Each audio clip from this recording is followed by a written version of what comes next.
Assalamualaikum warahmatullahi wabarakatuh, teman-teman yang berbahagia. Kembali lagi di channel YouTube saya. Sore ini saya lagi bersama Ustadz Haris, salah satu pengurus Yayasan Pondok Pesantren Hidayatullah Aceh Besar. Jadi sore ini saya ingin berbincang-bincang dengan beliau ya terkait dengan bagaimana proses atau kisah cerita Ustadz Haris ini bisa ikut bergabung di lembaga Hidayatullah ini. Nah, untuk itu kita tanya ke beliau langsung bagaimana ceritanya kok bisa masuk Hidayatullah dan dari mana tahu tentang Hidayatullah itu. Untuk itu kami persilahkan kepada Ustadz Haris untuk menceritakan sedikit lah kronologinya. Silakan Ustadz. Baik, jadi yang pertama tuh bagaimana saya mengenal lembaga Hidayatullah gitu ya. Ya. Kalau untuk pertama kalinya mengenal Hidayatullah itu cukup jauh juga ya untuk mengingat kembali memori lama, karena itu terjadi waktu saya itu di SMP kelas 3, sedangkan saya sekarang udah SMP kelas 3 tuh umur berapa ya, umur 15 tahun kurang lebih ya. Ya, seperti itu kurang 15 lebih. tahun. Sekarang saya umur 40 tahun. Masya Allah. Berapa tahun yang silam tuh? Sudah sekitar 25 tahun ya, 25 tahun. Allah Akbar. Terasa. Ternyata udah jauh ke belakangnya. Tapi mungkin itulah karena kita jalani, kita nikmati perjalanan ini ya.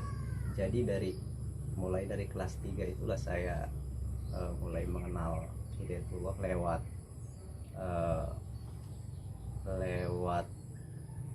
kader Hidayatullah yang pertama kali ditugaskan ke daerah Bengkulu. Bengkulu itu kalau dulu itu bagian dari Sumatera Selatan, cuma kalau sekarang itu sudah provinsi sendiri. Ya, jadi waktu itu ada yang saya kenal sih 2 orang kader Hidayatullah ya, yang ditugaskan dari pusat Balikpapan, Gunung Tembak Balikpapan. Beliau yang saya kagumi ya, Ustadz Endi Haryono dan Ustadz Asdar ya. Kalau beliau menyaksikan video ini, salam takzim dari saya ya. Mudah-mudahan beliau sehat, panjang umur, dan kabar terakhir beliau sekarang kalau Ustadz Endi Haryono itu ada di Hidayatullah cabang Tangerang kalau nggak salah ya. Kalau Ustadz Asdar nggak tahu, wallahu alam di mana beliau hari ini. Nah, dari mereka berdua inilah saya mengenal Hidayatullah, dan waktu itu menjelang akhir-akhir masa saya di SMP itu, saya sudah mulai ikut kajian ceramah-ceramah dari salah satu petugas yang waktu itu memang sudah direkrut oleh mereka berdua ini. Salah satu petugas yang sudah direkrut oleh mereka berdua ini adalah guru SMP saya sendiri ya. Guru SMP saya sendiri sudah direkrut oleh mereka berdua yang mereka berdua ini adalah tamatan aliyah, tamatan SMA, mampu merekrut guru SMP yang pastinya sudah sarjana waktu itu ya, sudah sarjana. Dan sampai hari ini kabarnya juga beliau masih ada di Hidayatullah Bengkulu. Dari situlah saya awal mulanya, kemudian saya selesai SMP, kemudian saya langsung saya berangkat ya, ikut ke Pondok Hidayatullah cabang Bengkulu, rintisan 2 kader yang bagi saya itu sangat luar biasa ya. Dan di situ saya kurang lebih 2 tahun, Ya. kurang lebih 2 tahun menjalani masa santri di situ. Ya. Ada yang unik waktu itu pola pendidikan di situ. Saya pikir sih waktu itu di situ kita disekolahkan untuk melanjutkan SMA dan seperti itu ya. Ya ternyata sampai di situ hari-harinya kita habis dengan gotong royong, ibadah, kemudian dengar apa ceramah-ceramah ya. Memang kalau dibandingkan hari ini dan kita mengingat ke masa-masa itu ya, tema-tema ceramah yang kita kalau kita ingat itu memang tema-tema ceramahnya sangat beda sekali dengan tema-tema ceramah yang mungkin ya kita dapatkan di dai-dai luaran seperti itu ya. Jadi mungkin tema-tema ceramah yang dibawakan oleh kader-kader Hidayatullah saat itu ya, itulah yang mungkin membetahkan saya di tempat itu. Walaupun porsi belajar, porsi kelasnya saat itu memang sedikit sekali ya. Bahkan untuk belajar secara formal klasikal itu belum ada. Dan kita habis waktu untuk di lapangan dan di masjid ya, seperti itu ya. 2 tahun kita lalui seperti itu. Kemudian ya di akhir di 2 tahun setelah menjelang 3 tahun itu ya, belum masuk 3 tahun lah ya, saya ditawari oleh waktu itu setelah masa 2 tahun saya di situ sudah ada pimpinan baru ya, pimpinan baru yang beliau itu adalah Ustadz Ali Hermawan, Ali Hermawan ya, yang beliau dengan tawarannya kepada saya, mau nggak kamu untuk melanjutkan ke Balikpapan? Saya jawab sih senang sekali waktu itu, karena saya bayangkan bagaimana saya harus melakukan perjalanan jauh, karena waktu itu bagi saya namanya perjalanan itu menyenangkan sekali ya, menyenangkan sekali seperti itu. Saya jalan maksudnya saya terima tawaran itu ya. Tidak lama dari itu, mungkin kurang lebih 1 pekan ya, 1 pekan saya sudah dibelikan tiket naik bis ke kemana tuh, ke Bakauheni ya, ke Bakauheni, penyeberang feri langsung ke Jakarta. Dari Jakarta langsung saya pakai tiket Pelni ya, tiket Pelni waktu itu kurang lebih tahun 98 ya, tahun 98 sampai ke Balikpapan ya, Balikpapan. Waktu itu saya berdua, yang dikirim sama Ustadz Ali Hermawan waktu itu berdua, saya dengan saudara kita Abdurrahman yang sekarang kepala sekolah di Hidayatullah Medan. Oh iya, Ya, Pak Rahman. Iya, Pak Rahman. Kepala sekolah saya dulu waktu aliyah. Oh iya, kepala sekolah. Itu sama-sama beliau tuh waktu itu masih SD kelas 5 kalau nggak salah. Masih SD kelas 5. Saya masuk aliyah, beliau masuk meneruskan SD-nya. Ya singkat cerita di Balikpapan saya selesaikan 3 tahun masa aliyah. Cuman sebelumnya karena waktu itu maksudnya tanggung ya, jadi saya harus mengikuti dulu program training center yang cukup lama juga ya waktu itu ya, 6 bulan ya. Padahal menurut cerita-cerita sebelumnya waktu itu orang mengalami yang harus mengikuti program training center itu 40 hari, cuma waktu itu saya 6 bulan, mungkin karena untuk menyesuaikan dengan waktu sekolah itu ya. Mungkin sedikit pertanyaan nih saya. Ini training center ini maksudnya tujuannya apa ini? Kok ada istilah training center? Apa yang dilakukan di situ? Supaya teman-teman kita tahu nih training center itu. Iya. Kalau kita dengar-dengar dari para senior ya, para ustadz kita di sana, itu training center itu salah satu tujuannya adalah untuk menyeleksi ya, menyeleksi keseriusan santri itu yang akan ikut mondok di Hidayatullah ya. Jadi seleksinya itu secara alamiah seperti itu lewat training center itu. Kayaknya tidak ada seleksinya, itu tidak ada di ruangan, tidak ada ujian teks tulis, tidak ada ujian wawancara, tidak ada. Jadi penuh di lapangan. Di lapangan ya, siapa yang bertahan ya dia itulah yang masuk, siapa yang nggak tahan dia akan kabur sendiri seperti Ya. itu. Jadi seperti itu training center. Jadi ini agak mendalam sedikit pertanyaannya. Jadi yang membuat Ustadz Haris itu semakin kuat bergabung di Detol itu, yang membuat itu apa? Kadang kan orang mungkin hanya ikut begitu saja, maksudnya hanya ya ikut aja begitu. Tidak ada satu yang mengikat hatinya bahwa memang saya itu suka Hidayatullah, istilahnya begitu. Nah, mungkin misalnya Itu maksudnya dulu waktu proses menjalani santri atau sekarang? Ya dulu waktu masih santri nih.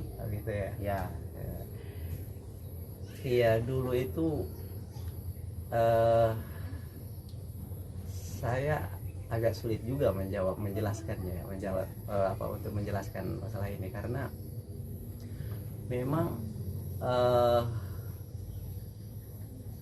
waktu di Bengkulu saya terikat sampai 2 tahun itu.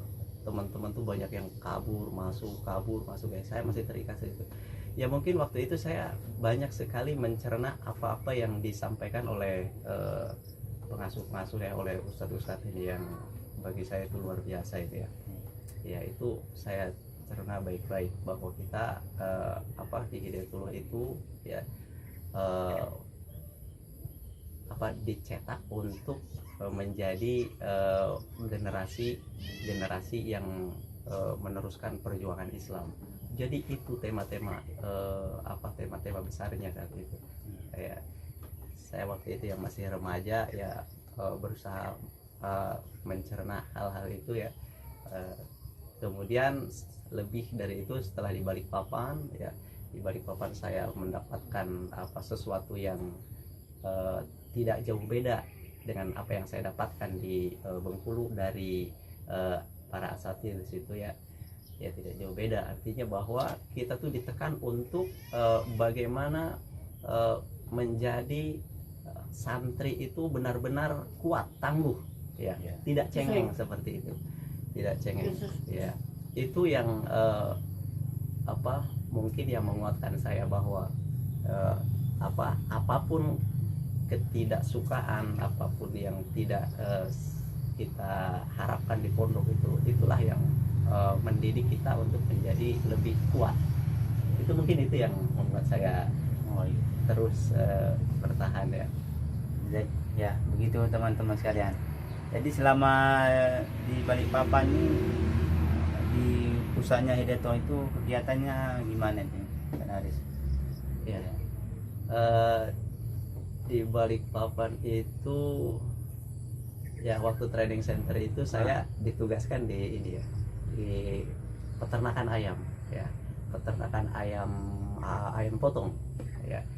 Jadi saya dari situ paham betul bagaimana merawat ya, memelihara ayam ya. Ya setelah itu 6 bulan saya lalui, saya masuk sekolah ya. Di sekolah pun ya sebagaimana sebagaimana sekolah-sekolah yang lain ya, sekolah formal ya. Yang SMA saya lalui di situ, aliyah ya. Namun ada hal yang unik juga dibandingkan dengan sekolah-sekolah pada umumnya ya. Itu di sekolah, waktu itu saya mulai ikut sekolah ya, ada sesuatu yang unik. Apa itu uniknya? Itu ketika kita sedang belajar itu ya, sering kali kita mendengar ada pengumuman untuk kerja bakti ya. Ada pengumuman untuk kerja bakti.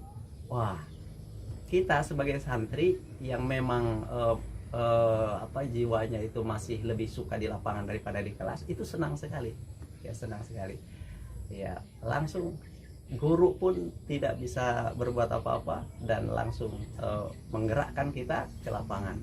Itu ada hal yang unik di pendidikan formal kita di sana waktu itu ya. Tapi hari ini mungkin tidak seperti itu ya. Jadi begitu teman-teman sekalian ya.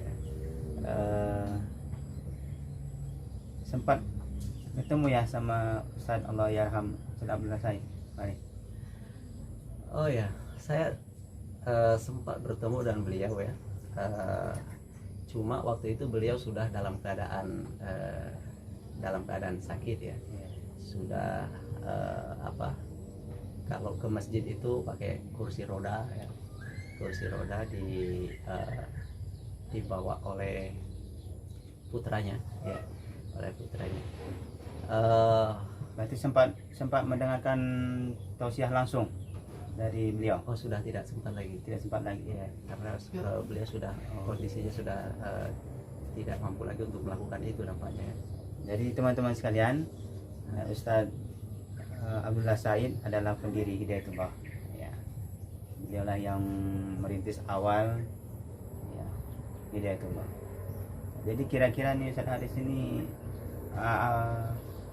pesan apa yang terngiang-ngiang terus dari Ustaz Abdullah Said ya, maupun secara tidak langsung, pesan-pesan apa yang memang selalu menginspirasi kita untuk terus berbuat menjalankan ajaran Islam ini kepada masyarakat, mungkin bisa disampaikan. Iya. Sebenarnya banyak sekali ya kalau kita tangkap dari ceramah-ceramahnya ya, dari kajian-kajian beliau itu ya, banyak sekali hal-hal yang menggugah atau mungkin yang bisa menjadi penyemangat kita ya. Ya mungkin dari sekian banyak itu ada beberapa yang sampai hari ini menjadi penyemangat bagi saya ya, menjadi penyemangat bagi saya untuk tetap ikut ya, untuk tetap berkiprah di lembaga Hidayatullah ini ya. Diantaranya adalah ya kefleksibelan beliau itu dalam menghadapi kemajemukan fikih di Indonesia dan dunia umumnya ya.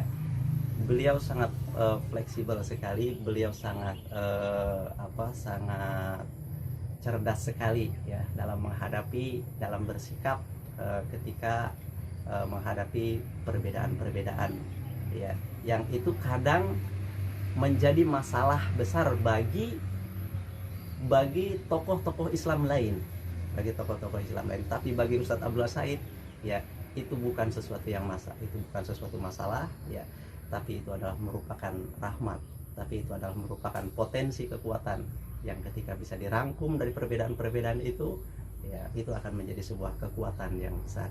Itu saya pikir itu salah satu ajaran yang beliau ajarkan kepada kita ya. Ya, bagaimana beliau juga ketika mengarahkan dai-dainya ya, ketika masuk ke suatu wilayah yang di situ mayoritas fikihnya Syafi'iyah, maka ikuti, lakukan sebagaimana mereka di sana Syafi'iyah. Ketika masuk di suatu wilayah, bertugas di suatu wilayah yang di situ dominan adalah madhab Hambali, barangkali Hanabilah, maka disitulah kita harus mengikuti, dan kita harus mengikuti yang dominan di situ. Jadi bukan membawa sesuatu yang asing di tempat kita bertugas seperti itu. Jadi itu saya pikir sesuatu yang menarik ya, dan itu ada harapan besar ke depan bahwa kita akan menjadi perekat ukhuwah dalam gerakan Islam ke depan. Ya, jadi begitu teman-teman sekalian, cerita singkat kita bersama Ustaz Haris, bagaimana kisah beliau itu bergabung dengan Hidayatullah. Nah, jadi beliau ini juga alumni STAIL ini. Angkatan berapa Ustaz? Angkatan 2001 ya, angkatan 2001 ya. Jadi satu produk ya, satu produk, cuma beda angkatan jauh masih. Saya tahun 2014. Ya, mungkin ada sekitar 10 tahun perbedaannya, kurang lebih lah seperti itu. Nah, jadi ini ingin saya tanyakan nih Pak Aris, bagaimana ini kan kalau PTH yang ada di Hidayatullah ini, setiap alumni sarjana itu ditugaskan ke daerah-daerah ya. Salah satu ya beliau ditugaskan ke Aceh ini. Jadi kita pengen tanya bagaimana perasaan Ustadz Haris ketika mendapatkan SK tugas ke Aceh pada tahun 2005 ya, 2005. Ya. Pada saat itu Aceh lagi kena musibah ya, tsunami. Jadi kita pengen tahu nih bagaimana perasaan ini ketika diucapkan tempat tugas itu di Aceh, padahal Aceh masih kondisi tsunami pada saat